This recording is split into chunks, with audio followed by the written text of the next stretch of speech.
நம் ஆண்டவர் இயேசு கிறிஸ்துவின் நாமத்தினால் மகிழ்ச்சியும் சமாதானமும் நம் அனைவரோடும் இருப்பதாக. திருத்துதர் பணிகள் 6:8-10 மற்றும் 7:54-60 முடிய. ஸ்தேவான் அருளும் வல்லமையும் நிறைந்தவராய் மக்களிடையே பெரும் அரும் செயல்களையும் அரும் அடையாளங்களையும் செய்து வந்தார். அப்பொழுது உரிமை அடைந்தோர் எனப்படுவோரின் தொழுக கூடத்தை சேர்ந்த சிலரும் சிரேன் அலெக்சாந்திரியா நகரினரும் சிலிசியா ஆசியா மாநிலத்தவரும் ஸ்தேவானோடு வாதாடத் தொடங்கினர்.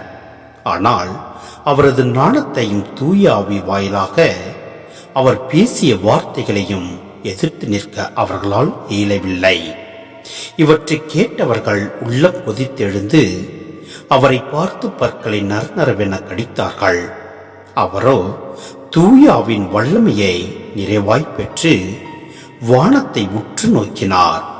அப்போது கடவுளின் மாட்சியையும் அவர் வலப்பக்கத்தில் இயேசு நிற்பதையும் கண்டு, இதோ வானம் திறந்திருப்பதையும் மானிட மகன் கடவுளது வலப்பக்கத்தில் நிற்பதையும் காண்கிறேன் என்று கூறினார்.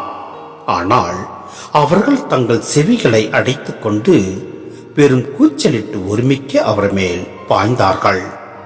நகரத்திற்கு வெளியே இழுத்து கொண்டு போய் அவர் மேல் கல்லெறிந்தார்கள். சாட்சிகள் தங்கள் மேலுடைகளை சவுல் என்னும் இளைஞரிடம் ஒப்படைத்தார்கள்.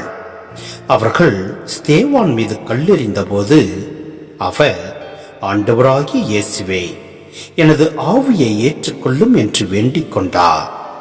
பின்பு முழந்தாள் படியிட்டு உரத்த குரலில், ஆண்டவரே, இந்த பாவத்தை இவர்கள் மேல் சுமத்தாதேயும் என்று சொல்லி உயிர் விட்டார்.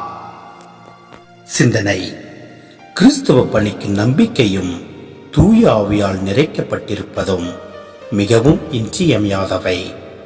தூயாவின் வல்லமையால் ஸ்தேவான் நாணம் நிறைந்தவராகவும் அருஞ்செயல் புரிபவராகவும் நற்செய்தியாளராகவும் இருந்தார். தூயாவின் வல்லமையால் நாமும் கடவுள் தந்துள்ள கொடைகளை பயன்படுத்தி பணி செய்திட இயலும். நம் ஒவ்வொருவருக்கும் நம் ஆண்டவர் ஒவ்வொரு அருட்கொடைகளை கொடுத்துள்ளார். அப்படியாக நாம் எப்படிப்பட்ட அருட்கொடைகளை பெற்றுள்ளோம் என்பதை அறிந்து அதன்படி செயல்படுவோம். எல்லாம் வல்ல இறைவன் நம்மை நிறைவாய் ஆசீர்வதிப்பார். ஆமென்.